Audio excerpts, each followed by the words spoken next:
Ese uramutse upfuye aka kanya wajya mu ijuru cyangwa ikuzimu? Ntawe mbyifurije, ni ikibazo gisanzwe. Abantu benshi iki kibazo turakibaza. Nta muntu kuri iyi si utajya yibaza ko ahantu azajya nyuma y'ubu buzima cyangwa se aramutse avuye mu buzima aho yajya. Ese uramutse uhagaze imbere y'umuryango w'Imana koko yego bikunze yuko ujya mu ijuru? Hanyuma mbere y'uko winjira Yesu akakubaza ati ni iki kintu ni iyihe mpamvu yatuma nkuri kukinjira? Wamubwira ko ari iyihe mpamvu?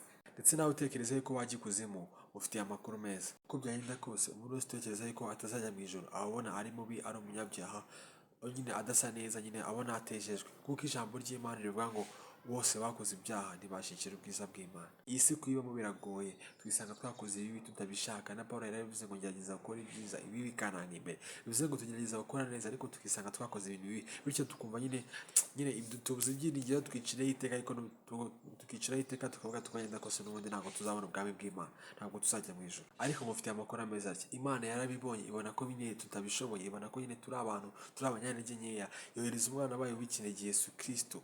Ijambo ry'Imana riravuga ngo ibihembo by'ibyaha ni urupfu, kandi impano y'Imana ni ubugingo buhoraho. Bivuze ngo umuntu wese wakoze icyaha igihembo cye ni urupfu. Bivuze ngo igihembo dukwiriye ni urupfu kubera ko turi abanyabyaha, kubera ko abantu turi babi. Ariko Imana yabonye ko nyine tutabishobora kubera ko turi abanyantege nkeya, yohereza umwana wayo w'ikinege Yesu Kristo nk'uko nari bivuze, araza atubera igitambo. Ese yatubereye igitambo gute? Mwebwe neza ko ijambo ry'Imana ryatubwiye ngo ibihembo by'ibyaha ni urupfu. Rero twe twakoze amakosa kuko turi abanyabyaha, turi babi, icyo dukwiriye nyine ni ukurimbuka. Ariko Yesu yaraje abaho ubuzima butarimo icyaha, bivuze ngo we yari yeremerewe ijuru kubera ko yabayeho umuntu, kandi abaho ubuzima bwe bwose nta cyaha yakoze.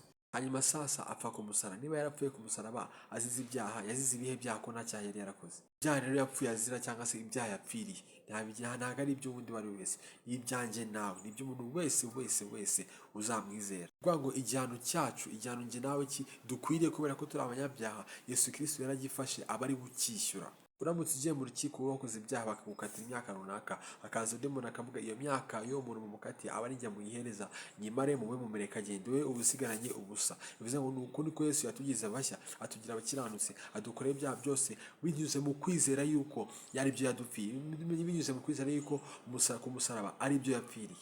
Nuko mu kwizera rero uwo murimo tukabatuza akanwa kacu nk'uko ijambo ry'Imana ribivuga, twahise duhinduka, turakizwa, duhinduka abakiranutsi. Hanyuma se niba yaradupfiriye tukaba twizera neza ko uzabyizera akabyatuza akanwa yuko Yesu Kristo ari umwami kandi akaba yarapfiriye ibyaha bye azakizwa, dukomeze dukore ibyo twishakiye kubera yuko Yesu yapfiriye ibyaha byacu? Oya. Muri uwo murimo Yesu yakoze, muri uko kumwizera, muri uko kwizera amaraso ye yuko yaduhanaguye ibyaha byacu, duhabwa mwuka wera sasa udushoboza kubaho bwa buzima bwo kubaho neza, cyangwa se bwo kubaho tudakora icyaha uko twabigerageje kubikora bikatunanira. Ariko duhabwa mwuka wera ari we mufasha wacu, kuko akazi ka mwuka wera ni ukutwemeza ibyaha byacu, ndetse akanadufasha, ndetse akanatwigisha ibintu byose Yesu yavuze. Ubu sasa tugarutse kuri cya kibazo nkakubaza ngo ese uko akanya upfuye wajya mu ijuru cyangwa ikuzimu? Ndakeka igisubizo cyacu noneho wakimba. Shalom shalom.